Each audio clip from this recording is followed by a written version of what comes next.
Bonjour à tous, aujourd'hui nous sommes le mercredi 1er octobre 2025 et aujourd'hui nous allons discuter avec le colonel Larry Wilkerson. Il sera avec nous dans une minute.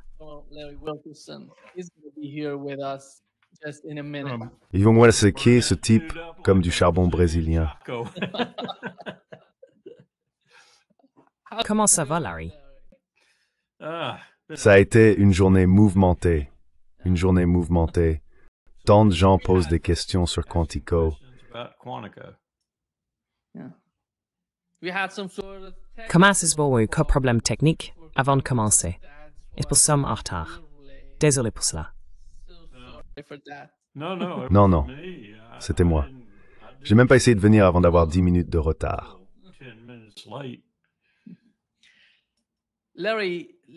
Larry, commençons. Nous avons parlé de la réunion organisée par le Pentagone et ils essayent de discuter avec des colonels, des généraux et des amiraux. Celui de Quantico, celui dont je parlais à l'instant. C'est de ça que tout le monde veut parler. Oui.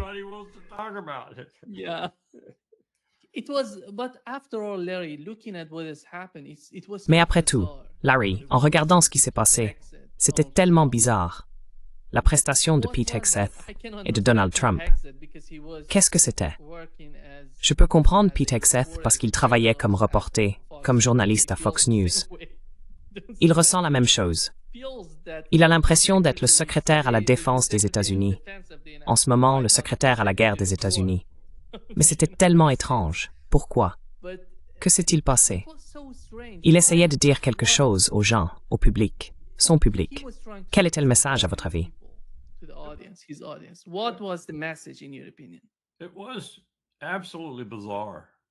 C'était absolument bizarre. Je ne peux pas le décrire autrement. Et tout aussi étrange, mais bienvenu, selon mon point de vue de professionnel militaire, était la réaction stoïque de son auditoire. Je veux dire, ils étaient vraiment imprégnés de ce que je qualifierais d'éthique pure dans l'armée américaine, probablement plus que dans n'importe quelle autre armée au monde. Je ne dis pas cela à la légère. Et c'est qu'ils avaient parlé aux anciens, Milley et d'autres comme Milley, Politon par exemple. Et c'est quelque chose de très important chez les officiers généraux et les amiraux. On écoute les anciens parce que les anciens y sont déjà passés, ils l'ont vécu. Leur expérience est riche. Et ils sont venus avec l'idée, on va juste rester assis ici. Nous n'allons afficher aucune expression faciale notable. Nous n'allons pas applaudir d'une manière particulière. Nous n'allons rien reconnaître de ce qui est dit, comme si nous étions pour ou contre, et nous allons simplement rester assis ici. C'était vraiment une performance spectaculaire, mais dans un style très retenu de la part d'environ 300 de ces généraux et amiraux. Et c'était probablement la seule attitude qu'ils pouvaient adopter, à part se lever tous ensemble et partir en signe de démission. J'ai d'ailleurs eu cette discussion avec le général il y a quelques minutes, juste avant que nous commencions et juste après avoir terminé avec le juge, car il m'avait envoyé un courriel pour leur reprocher de ne pas s'être levés et d'être partis.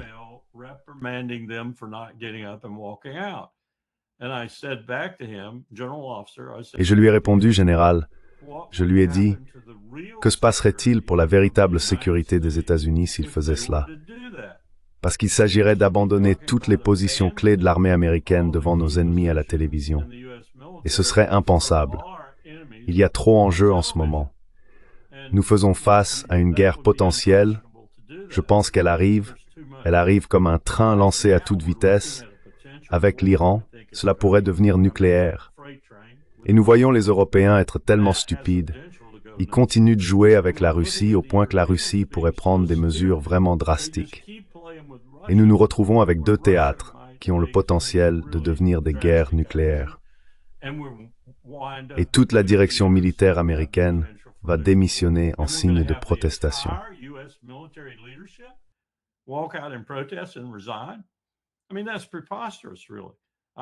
Je veux dire, c'est vraiment absurde. Je les aurais blâmés s'ils avaient fait ça. C'est absurde. Vous avez laissé votre pays sans défense.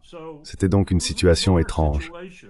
Et la présidence Trump, ce spectacle de clown qu'elle représente, et la flagornerie de Hegseth dans ce même spectacle, ainsi que son statut de simple lieutenant, il ne monte pas plus haut que lieutenant, le langage utilisé sur scène ne compensait rien du tout. C'est un véritable cirque à 3 pistes. Trump est le clown principal au centre, Hegseth est le clown dans la piste de gauche, et Rubio est le clown à droite qui essaie de fomenter une guerre avec le Venezuela. C'est un spectacle de clown, mais un spectacle de clown très dangereux. Et je reconnais au commandement militaire d'avoir compris cela et de n'avoir en rien réagi pour aggraver et approfondir cette crise.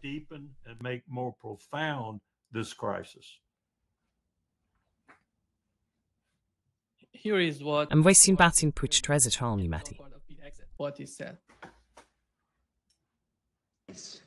FAFO. Si nécessaire, nos troupes peuvent en traduction. Translate that for you.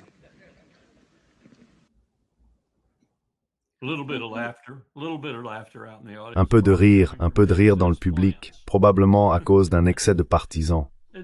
C'est juste que il parlait comme un E6, oui, un E6 dans les forces spéciales, un sergent-chef dans les forces spéciales. C'est comme ça qu'il parlait. Un sergent-chef dans les forces spéciales, qui en Afghanistan par exemple, aurait probablement été poursuivi pour usage excessif de la force, pour avoir désobéi aux règles d'engagement, ce qu'il suggérait de faire depuis sa position sur scène. Voilà ce qu'il est. Il ne vaut pas mieux qu'un sergent-chef. Il ne vaut pas mieux que je ne veux pas dénigrer les sergents-chefs ou les sous-officiers en général.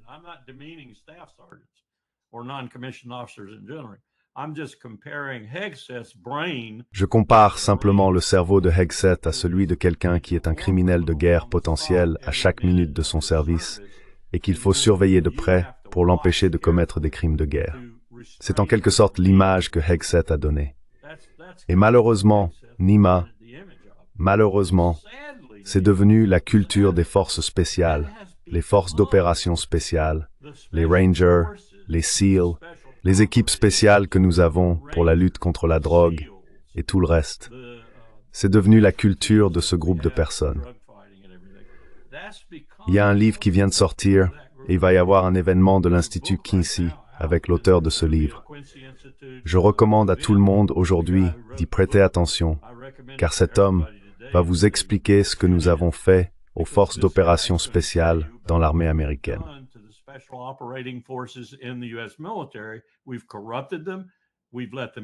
Nous les avons corrompus.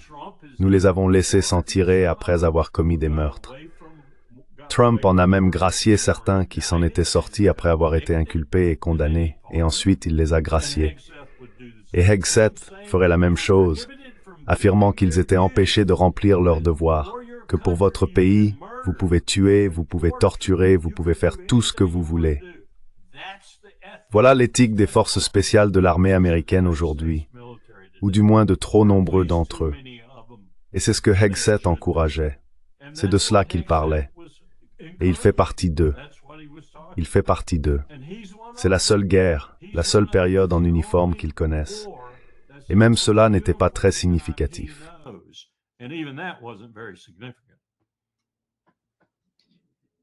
Qui essaie-t-il d'intimider? Il parle des ennemis. Il essaie de les pousser à se lever et à partir. Oui, il essaie de les pousser à se lever et à partir. C'était ça l'impulsion. Partez. Il ne pensait pas que beaucoup d'entre eux partiraient, bien sûr. Mais quelques-uns auraient suffi à donner l'exemple. Et je crois comprendre qu'il y en a un ou deux qui se sont effectivement levés en disant « Je m'en vais, je pars ». Et maintenant, ils parlent d'accords de non-divulgation, ils parlent de tests au polygraphe, ils évoquent toutes sortes de moyens de vérifier la loyauté de ces officiers qui sont restés stoïques et n'ont pas vraiment réagi à Trump ou à Hegseth. Leur réaction à Trump était absolument la plus étrange, mais aussi la plus compréhensible que j'ai jamais vue face à un commandant en chef. Et Trump a violé tout ce que le commandant en chef est censé incarner. Et Hegseth l'a fait explicitement. Il y a, Je suis désolé, une réglementation du DOD. D'accord? Réglementation du DOD.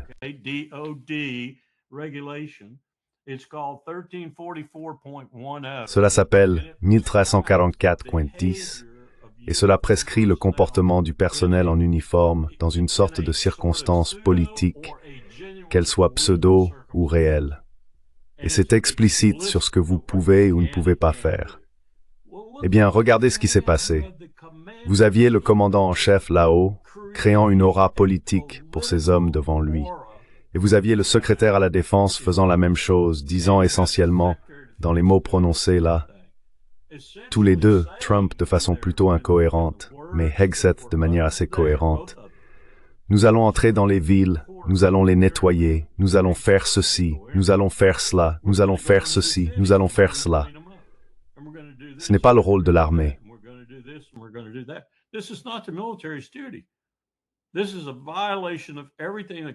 C'est une violation de tout pourquoi la Constitution a été créée. C'est une violation du Pos Comitatus. C'est une violation de toutes les pratiques, de toutes les valeurs que l'armée a tenté d'inculquer à ses rangs, en particulier à ses officiers généraux. Ce n'est pas que cela n'ait jamais été enfreint, mais en général, la personne qui le fait est sévèrement punie. Ce que le président et le secrétaire ont fait est inadmissible. Nous avons une expression, Donald Rumsfeld l'a supprimée, mais elle est très révélatrice. C'est l'expression « Autorité nationale de commandement », ANC. Toute ma carrière, j'ai vécu sous cette expression. Ce que Rumsfeld a fait, c'est dire qu'il n'y a qu'une seule autorité nationale de commandement, et c'est le commandant en chef.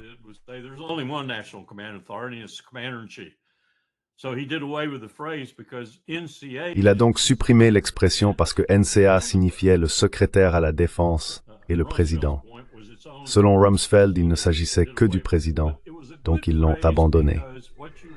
Mais c'était une bonne expression, car il y a deux civils dans la chaîne de commandement.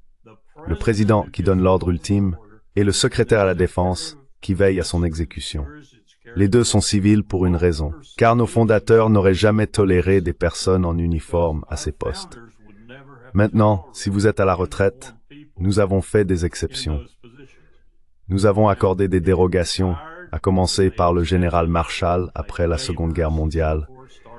Mais même cela témoigne du fait que nous n'aimons pas avoir des personnes en uniforme à ces postes.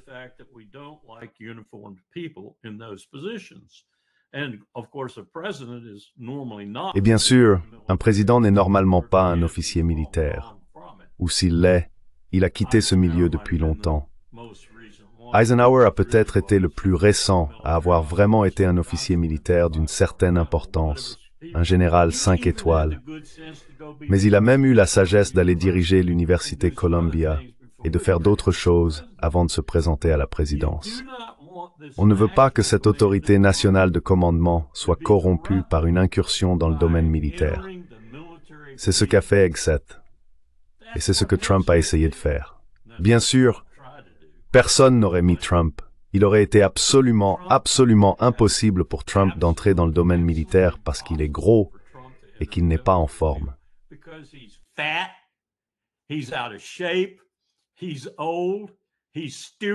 Il est vieux. Il est stupide. Il n'y arriverait jamais. Mais Hegseth, vous savez, il est là-haut, mec macho, regardez mes tatouages, tout ça. Et il parle comme s'il faisait partie des troupes, des soldats de base, des forces spéciales qui ont abandonné le régime des conventions de Genève, les règles de la guerre et le droit de la guerre terrestre et tout ce qui s'y rapporte. Et il parle comme il le ferait en tant que lieutenant ou sergent dans les forces spéciales, sans rien d'autre à faire que tuer des gens, et il savoure le fait de n'avoir rien d'autre à faire que tuer des gens. C'est l'autorité nationale de commandement qui s'adresse ainsi à ses généraux. C'est inadmissible, et je suis sûr qu'ils l'ont pensé.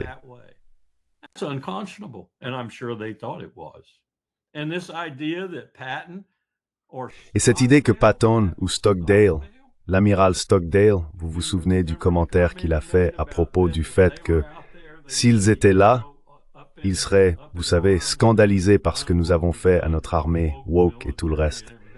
L'amiral Stockdale se serait levé après la 3e ou 4e phrase prononcée par Hegseth et serait parti.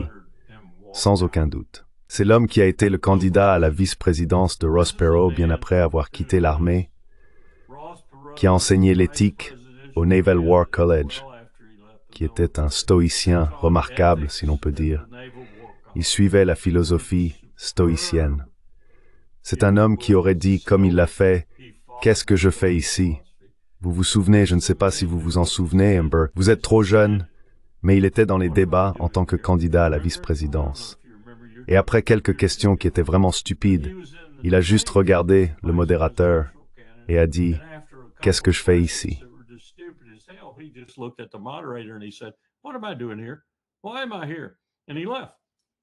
Pourquoi suis-je ici? Et il est parti. C'était Stockdale. Et Patton serait monté sur scène et aurait giflé Hegseth sans ménagement. Et l'autre général, c'était Schwarzkopf. C'était une insulte à Patton, Schwarzkopf et Stockdale, une insulte totale de dire ce qu'ils ont dit.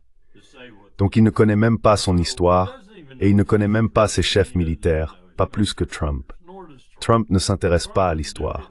Il ne le fait tout simplement pas. Ce que Trump a dit à propos des scientifiques et du changement climatique, qu'ils perpétraient une supercherie et qu'ils étaient donc mauvais, il pense la même chose de son histoire et des historiens. Ils perpètrent eux aussi un mal. Ils sont mauvais. Eh bien, la personne mauvaise, c'est Trump. Pas les historiens, pas les climatologues. La personne mauvaise, c'est Trump. La personne qui perpétue une supercherie, c'est Trump, pas les scientifiques.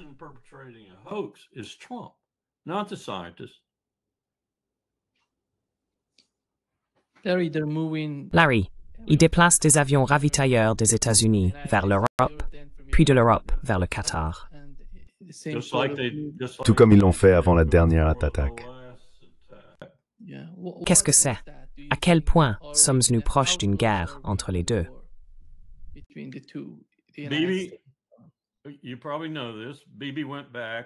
Vous le savez probablement, Bibi est retourné en Israël et après avoir dit à Donald Trump que tout allait bien avec l'accord de cessez-le-feu et la fin ultime de la guerre à Gaza, il est rentré et en hébreu a dit à tout le monde que ce n'était pas vrai. La guerre continue, les FDI vont tous les tuer, nous allons finir la guerre. Donc ce sac de mensonges et de duplicité recommence.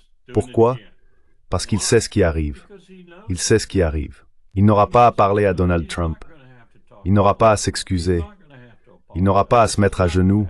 Il ne l'aurait de toute façon jamais fait. Il a maintenu sa coalition, ce qu'il n'aurait probablement pas fait s'il était revenu en disant à Trump qu'il était d'accord.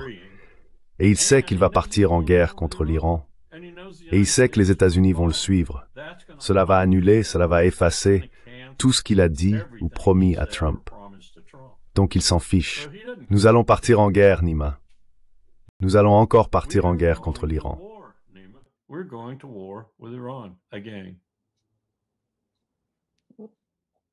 Quel serait l'avantage de cette nouvelle guerre? Quel est, selon vous, l'objectif principal? Eh bien, tout d'abord, et avant toute autre considération, il s'agit de préserver la coalition de Bibi Netanyahou et Bibi Netanyahou lui-même. Point final. Son pouvoir et sa position, le premier objectif.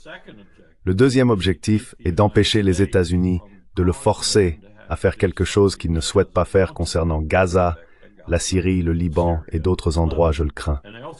J'entends par exemple, de mes contacts à Bagdad, qu'il se prépare également à la guerre. J'entends dire que l'Égypte pourrait aussi être sur le sentier de la guerre. J'entends que les restes des forces au Liban, principalement le Hezbollah, sont prêts à agir. J'entends qu'il y a des éléments ailleurs dans la région qui pourraient entrer dans la mêlée avec leur puissance aérienne. Pensez à l'Arabie Saoudite, pensez au Qatar, par exemple.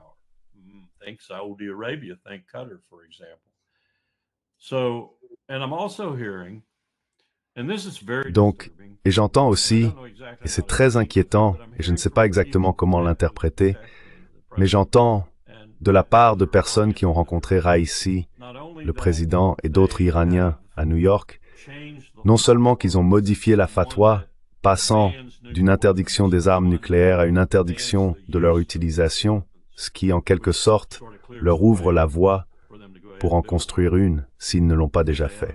Et j'entends aussi qu'ils ne vont pas seulement attaquer Israël, ils vont attaquer d'autres intérêts dans la région. C'est ainsi que cela m'a été présenté. Et j'ai posé la question, voulez-vous dire l'Arabie Saoudite, le Qatar, le Koweït? Non, je parle des installations américaines dans ces pays. Donc ils vont attaquer directement les États-Unis. Oui.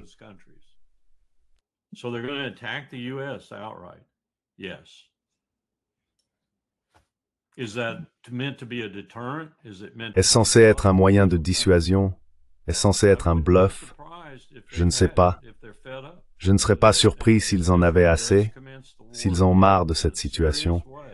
Et si Israël recommence la guerre de manière sérieuse, alors ce sera fini pour Israël. En plus, ils feront autant de dégâts qu'ils le pourront aux installations américaines dans la région. Et ils pourraient causer beaucoup de dégâts, énormément de dégâts. Qu'ils puissent couler un porte-avions s'il se trouvait à portée de l'un de leurs missiles à grande vitesse, ou d'une salve de ces missiles, c'est, je dirais, une probabilité de 60 à 70%. Et là, tout s'emballe, Nima. On se dirige alors vers une guerre régionale. On se demande ce que feront la Russie et la Chine si cela commence de façon aussi flagrante et écrasante. Que feront-ils?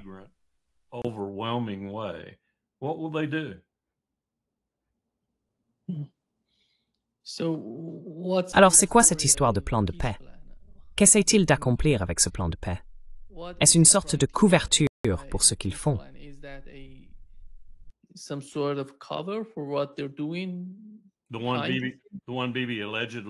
Celui auquel Bibi aurait soi-disant adhéré.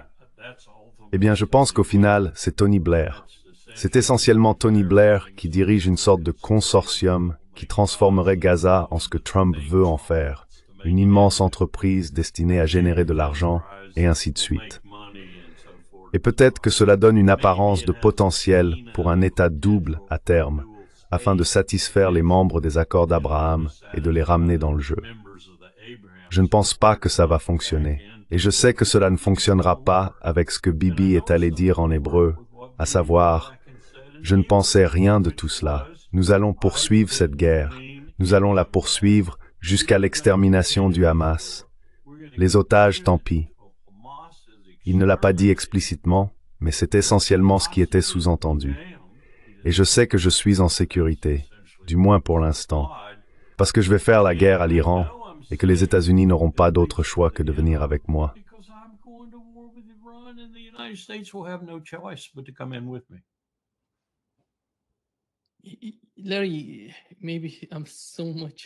Larry, je suis peut-être trop pessimiste concernant ce que fait Donald Trump, mais il me semble que Donald Trump a proposé ce genre de plan à cause de la position de Netanyahou en Israël.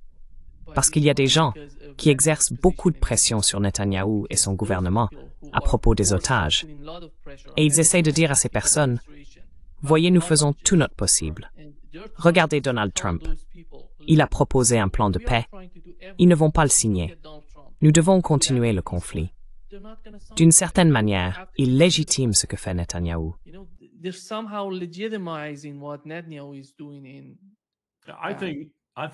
Je pense que Netanyahou a abandonné les otages il y a longtemps. Vraiment. Je ne crois pas qu'il en ait quoi que ce soit à faire. Et il s'en fiche parce qu'il considère qu'ils sont un obstacle à l'accomplissement de sa mission, pour ainsi dire.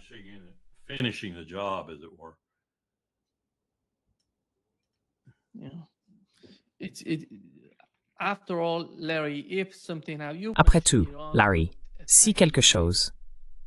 Maintenant, vous avez mentionné que l'Iran attaquerait les bases américaines au Moyen-Orient. Mais, n'est-ce pas un peu étrange? Pensez-vous que la Turquie sait ce qui se passe? Se soucie-t-il vraiment de ce qui se passe au Moyen-Orient? Quel est le rôle de la Turquie?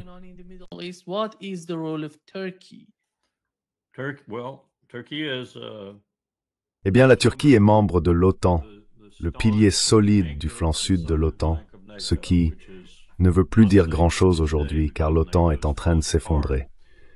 Je pense qu'Erdogan, vu ses actions passées et tout ce fiasco qui l'entoure, se contenterait de rester là et d'observer. Je ne pense pas qu'il agira. Maintenant, si Israël commençait à vraiment vaciller, s'effondrer sérieusement, sombrer dans le chaos, les Juifs partant dans tous les sens, c'est ce qui arriverait. J'ai appris l'autre jour, Nima, que plus d'1,5 million de Juifs ont déjà quitté Israël. 1,5 million. Malgré toutes les restrictions que Netanyahou a imposées sur les voyages, il y en a quand même 1,5 million qui ont eu assez d'argent ou de relations pour partir. Dans ce cas, si tout s'effondrait complètement et que ce n'était pas nucléaire, Erdogan pourrait bouger. Mais c'est la Straßenpreisung pour que ce type agisse.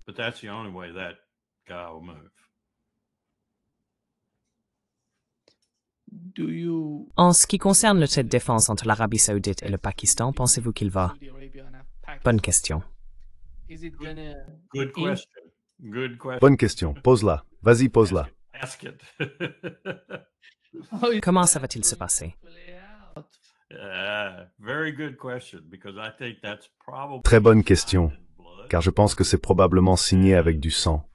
Et c'est probablement signé avec du sang, pas nécessairement avec la direction civile, mais avec l'ISI et l'armée pakistanaise. Et en particulier avec la partie de ces deux institutions qui supervisent plus ou moins les armes nucléaires. Cela signifie donc que l'Arabie Saoudite dispose d'une arme nucléaire à sa disposition, prête à être utilisée quand elle le souhaite.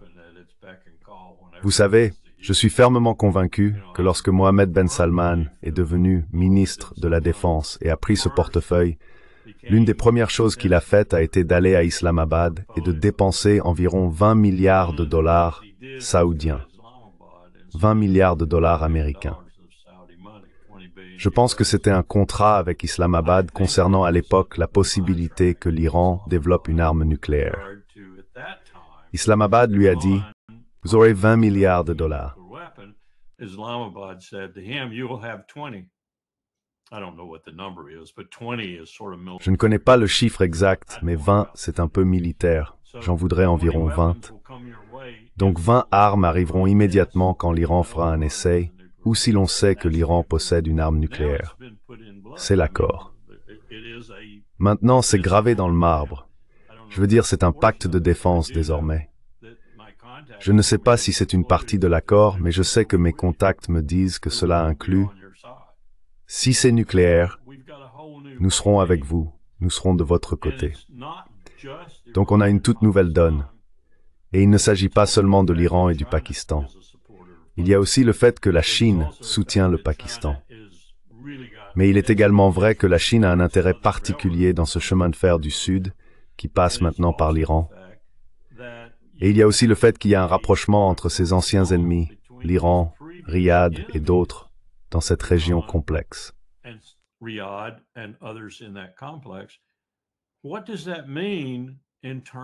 Qu'est-ce que ça signifie en termes de ce qui pourrait arriver aux installations américaines dans la région?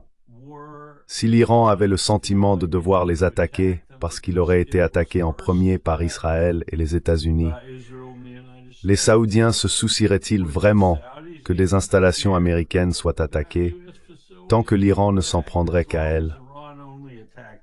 Aucune installation pétrolière concernée, uniquement des installations américaines. Nous avons déjà vu ce qui se passe lorsque le Qatar est attaqué par Israël. Est-ce qu'il resterait simplement spectateur si seules des installations américaines étaient visées? Je veux dire, on pourrait attaquer Al-Udeid et simplement frapper les avions stationnés au sol. Il ne serait pas nécessaire de causer beaucoup de dégâts à la base aérienne. Il suffirait d'anéantir les avions américains au sol. Et une attaque surprise suffirait largement à cela.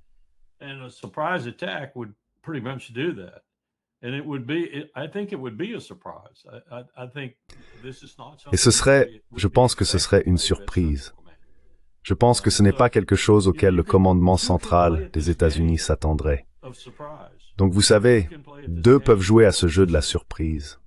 Deux peuvent jouer à ce jeu de duplicité, et il est grand temps que les Perses en usent un peu contre les Arabes et contre Israël. Et je soupçonne que peut-être les gardiens de la Révolution et l'armée nationale, et peut-être même le Conseil des gardiens et le Majlis en particulier, ça a été assez virulent, assez belliqueux. D'accord, on s'engage à fond, on va affronter ces salauds. Je ne leur en voudrais pas du tout. Je veux dire, l'histoire est tout simplement trop riche de moments où ils ont été enfin assez en colère pour faire quelque chose contre le grand Satan. Tu es iranien, qu'en penses-tu?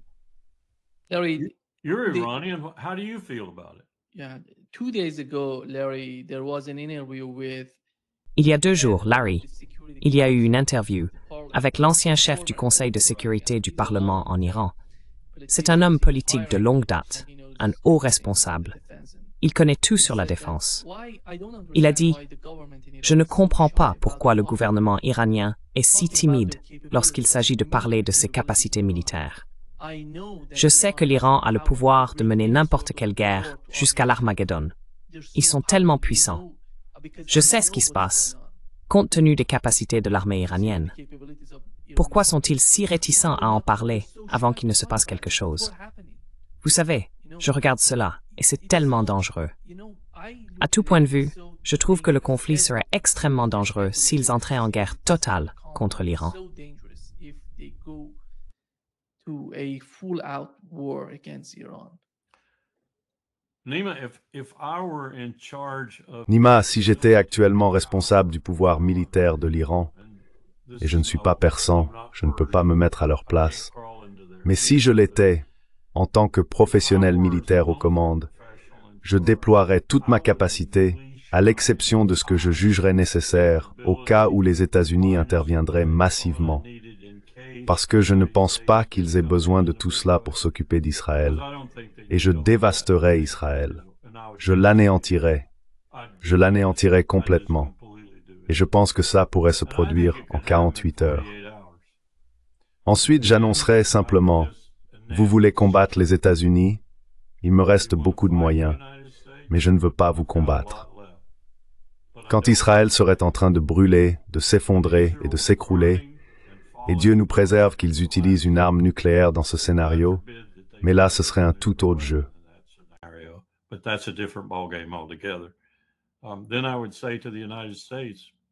Alors je dirais aux États-Unis, arrêtons-nous. Nous avons éliminé les personnes que nous voulions éliminer. Vous pouvez intervenir et les aider à se reconstruire. Mais je ne pense pas que vous aurez beaucoup de succès à ce niveau-là, car nous les avons vraiment détruits. Si vous voulez continuer à vous battre, nous le ferons, mais nous préférerions éviter. Voilà comment je procéderai. J'anéantirai Israël, je les anéantirai tout simplement. Et il ne faudrait que 48 heures, 96 heures tout au plus, peut-être même moins. Ensuite, une fois ce fait accompli, visible pour les États-Unis, je l'annoncerai. Nous ne voulons pas nous battre contre vous. Nous ne voulons pas nous battre contre vous. Mais nous le ferons si nous y sommes obligés. Je ne le ferai pas simultanément. Je sais que ce serait plus efficace et que ça aurait un effet de surprise, une surprise tactique et opérationnelle, s'ils frappaient partout en même temps.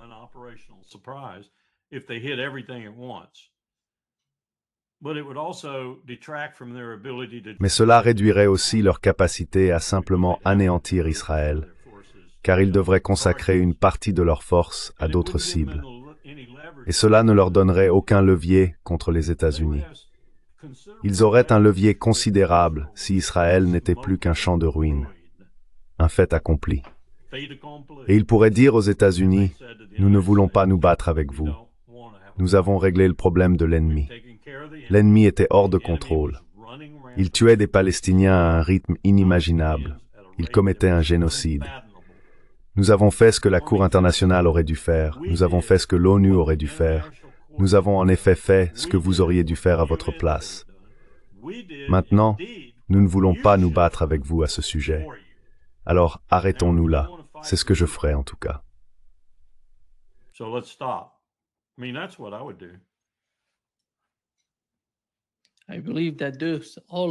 pense que tous ces États arabes seraient plus qu'heureux si cela arrivait, du haut en bas. Ils ont tellement peur de parler, mais on peut le sentir. Comment la population, l'opinion publique, perçoit Israël?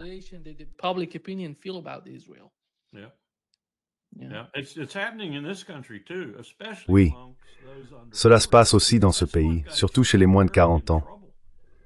C'est ce qui a causé des problèmes à Charlie Kirk, parce qu'il s'est rendu compte que, de son point de vue, tout ce qu'il faisait pour renforcer MAGA, pour mobiliser les jeunes en particulier, pour rallier les jeunes au camp d'Israël, etc.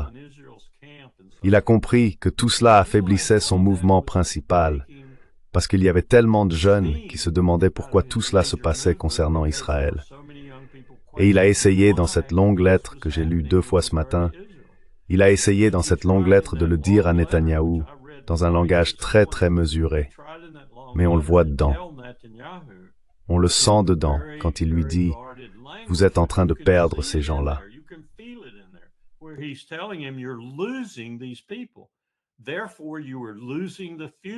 Par conséquent, vous perdez l'avenir. Eh bien, c'est ce qui se passe partout chez les jeunes démocrates. Et cela arrive dans une certaine mesure chez les jeunes MAGA, les jeunes républicains et conservateurs. C'est ce que disait Charlie. Et je pense que c'est ce qui lui a attiré des ennuis. Mais ils n'y prêtent aucune attention. Ils persistent simplement. Ils embauchent plus d'entreprises, lancent davantage de campagnes de relations publiques, essayent d'en capter davantage. Regardez Larry Ellison et ces types qui l'accompagnent, Horowitz et les autres, qui essayent de récupérer TikTok, qui veulent s'assurer que cette perte d'influence ne continue pas, qu'ils reprennent l'avantage pour Israël. Je pense qu'ils ont perdu. Je pense qu'ils ont perdu. Et ce sont les jeunes qui sont en train de perdre. Et c'est ça l'avenir.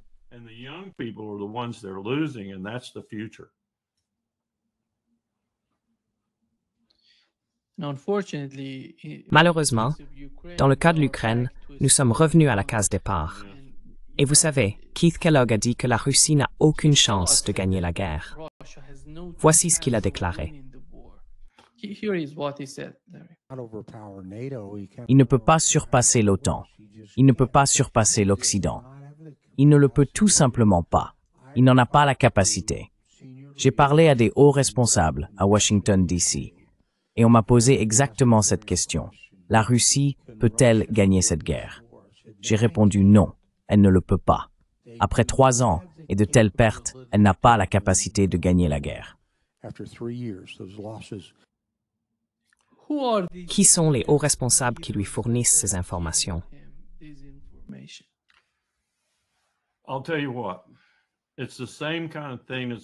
Je vais vous dire une chose. C'est exactement le même genre de situation qui se passe actuellement avec le Venezuela. Le Venezuela a son propre Ahmad Chalabi, pas pour le Venezuela, mais pour les 5% du pays. Et toutes les informations qui parviennent à Trump, il ne veut pas des renseignements de la CIA, de la DIA, de l'INR, ni d'aucune des agences de renseignement officielles, sans parler de Tulsi Gabbard. Il n'en veut pas.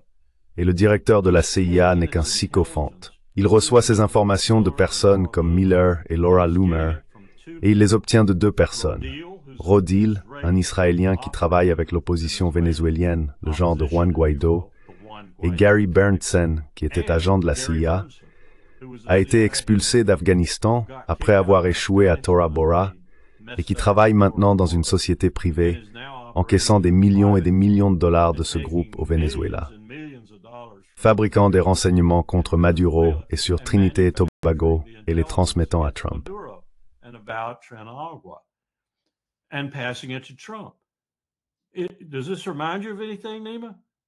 Est-ce que ça te rappelle quelque chose, Nima?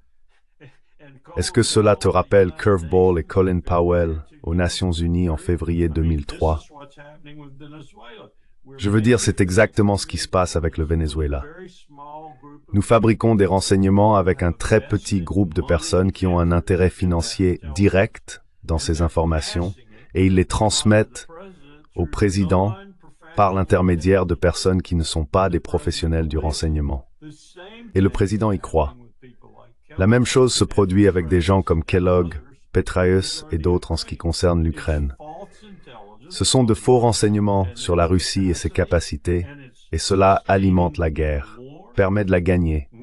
Et on transmet aussi de fausses informations sur tout, des pertes humaines aux mesures de perturbation.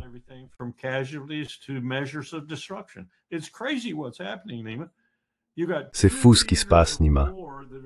Il y a 2 théâtres de guerre sur lesquels on ment au président des États-Unis, qui n'aime pas les professionnels du renseignement parce qu'ils ne lui disent pas ce qu'il veut entendre. Kellogg lui dit ce qu'il veut entendre. Et ce type, Rodil ainsi que Berntsen, transmettent au président via Laura Loomer, Stephen Miller et d'autres, ce qu'il veut entendre. Et donc, c'est ainsi que nous menons notre politique stratégique. Nous agissons en réalité sur la base des intérêts de personnes qui ne sont pas investies dans les intérêts des États-Unis, mais dans leurs propres revenus, leur propre réputation, leur propre capacité à interpréter le champ de bataille comme Kellogg et les autres.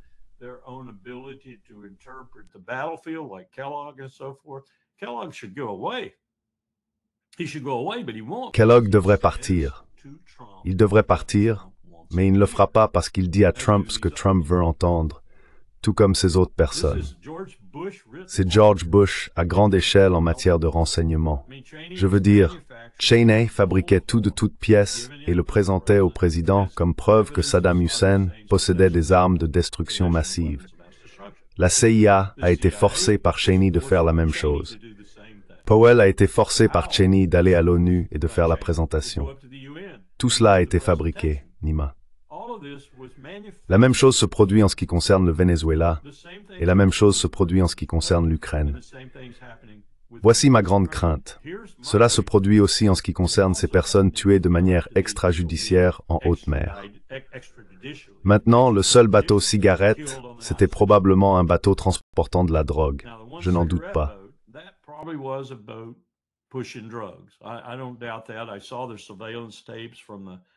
J'ai vu leur bande de surveillance prise depuis l'avion de la garde côtière qui le suivait depuis si longtemps.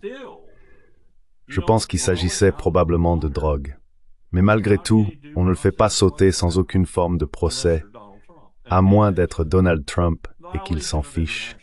Violation du droit international, violation des conventions de Genève.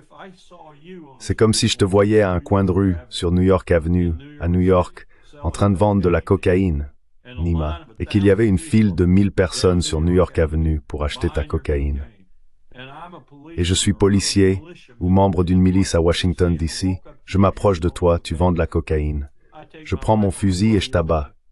Il y en a d'autres dans le coin pour que je les abatte aussi. Pas de procédure régulière, pas d'arrestation, pas d'information sur ses droits, pas de procédure judiciaire, pas de procès, juste l'abattre. C'est la même chose. C'est juste que ça se passe en mer. C'est ce qu'on fait maintenant.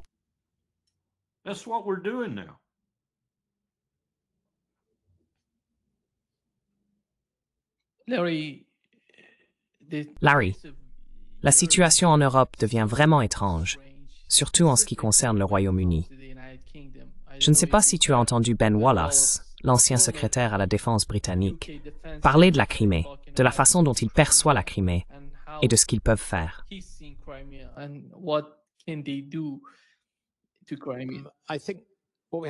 Je pense que ce que nous devons garder à l'esprit, c'est ce qui motive Poutine. Poutine est fasciné par l'idée de dominer l'Ukraine, de prendre l'Ukraine. La Crimée, c'est la Russie, et la Russie, c'est la Crimée. Il a proclamé la Crimée en 2014. Si vous lisez ses discours de 2014, il compare la Crimée à la Sainte Montagne. Nous devons donc aider l'Ukraine à acquérir des capacités de longue portée pour rendre la Crimée invivable. Nous devons étouffer la Crimée. Et je pense que si nous faisons cela, Poutine comprendra qu'il a quelque chose à perdre. Si ce n'est plus habitable, ou si cela ne peut plus fonctionner, et ce pont, nous avons besoin des missiles Taurus de l'Allemagne, nous devons détruire le pont de Kerch, car c'est un monument à l'ego de Poutine. Et je pense que si nous faisons cela, Poutine réalisera soudainement qu'il a quelque chose à perdre.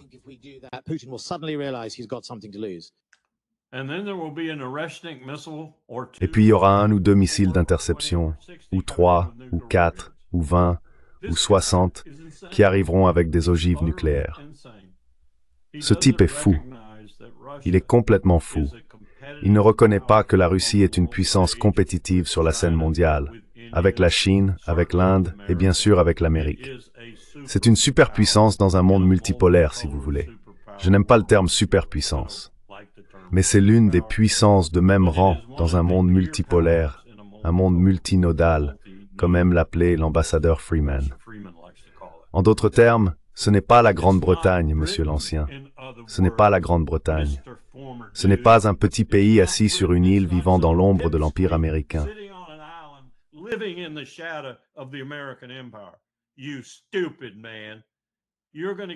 Espèce d'imbécile, tu vas faire tuer des gens, tu vas déclencher une guerre mondiale, tu vas provoquer un échange nucléaire, et tu t'en fiches complètement. Tes paroles viennent de me prouver que tu t'en fiches. Tu vaux pas mieux que Kellogg. Et j'en ai assez de l'Angleterre. Je dois te dire que j'ai été anglophile pendant des années et des années. J'adore Londres, j'adore le pays de Galles, j'adore l'Écosse, j'adore l'Irlande. J'aime, tu sais, l'Angleterre. Mais j'en ai assez de ce gouvernement minable à Londres. Et apparemment, d'après les énormes manifestations qui ont eu lieu, les Anglais aussi.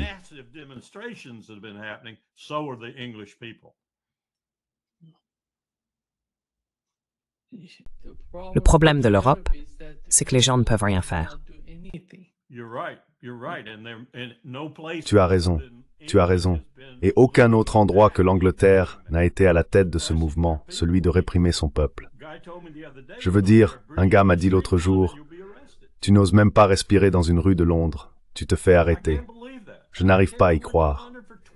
J'allais à Londres depuis 25 ans avec ma femme avant qu'elle ne meure. Chaque année, à chaque Noël, on y passait le Nouvel An. Je ne reconnais plus la ville. Le Londres de Keir Starmer est draconien, absolument draconien. Et le roi Charles devrait avoir honte de lui, mais il aurait déjà dû avoir honte à l'époque. La princesse Diana, elle se démènerait pour condamner ce que vivent les gens en Angleterre aujourd'hui.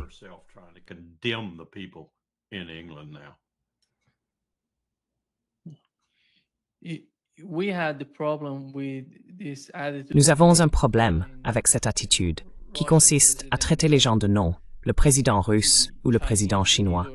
Et en ce moment, Donald Trump traite tout le pays de tigre de papier.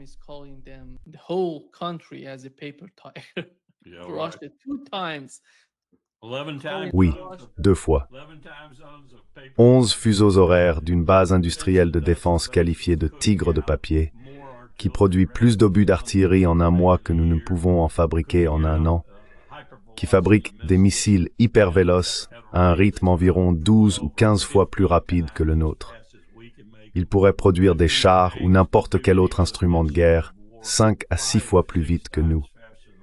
Leur économie tourne à plein régime. Regardez les statistiques de 2025 qui sont déjà disponibles. Le pétrole a diminué en termes de contribution à l'économie russe, tandis que d'autres secteurs ont vu leur part augmenter.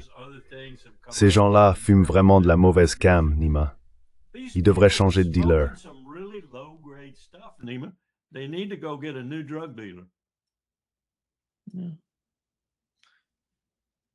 Oui, merci beaucoup, colonel. Thank you so much, Colonel. Désolé de m'emporter autant, mais je vous assure, ces gens-là me mettent vraiment en colère. J'arrive à la fin de ma vie et je dois composer avec des idiots. Et comme je l'ai dit au juge aujourd'hui, ils vont s'en prendre à nous. Ils vont s'en prendre à tous ceux qui disent la vérité. As-tu vu l'interview d'Edward Snowden? Incroyable. Je reçois des emails de militaires et d'autres personnes qui disent « Je ne savais pas que ce type était aussi intelligent. Je ne savais pas vraiment ce qu'il défendait. Pourquoi est-il en Russie? Ce gars sait ce qui se passe. » Oui, c'est vrai.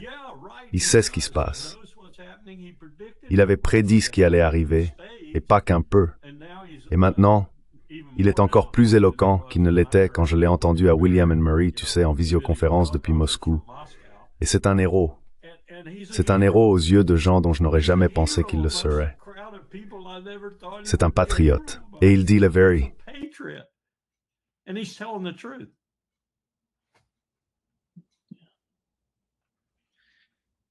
Oui, c'est incroyable. C'est vrai. C'est que vous en êtes arrivé à ce point de votre vie et que vous voyez votre pays s'effondrer autour de vous. Et nous nous dirigeons vers une guerre civile dans ce pays. Nous allons vers une guerre civile. Vous écoutez le gouverneur Pritzker faire son discours. Je veux dire, vous savez, il ne vaut mieux pas aller dans le South Side avec cette milice. Il y a 20 armes à feu par personne dans le South Side de Chicago.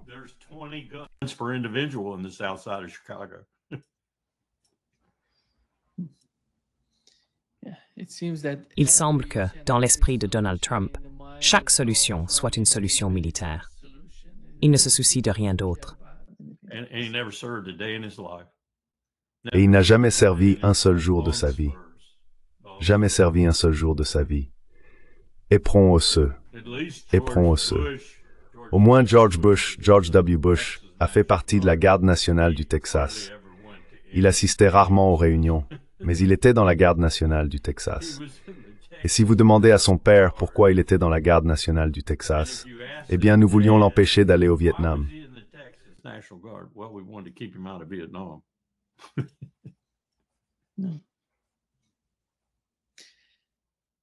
Merci beaucoup, Larry. Merci Nima, à vendredi. Continue ce que tu fais, mais fais attention à tes vols aussi. Ils viendront te chercher au Brésil. Yeah. Oui, oui, nous avons Lula ici. Voyons s'il bouge et je vais gagner. 27 ans, c'est pour ça qu'il est là-dedans. Il ne va pas écoper de cette peine. Tant mieux. Il n'aurait pas pu arriver quelque chose de mieux à quelqu'un d'autre. Prends soin de toi. À bientôt. Prends soin de toi.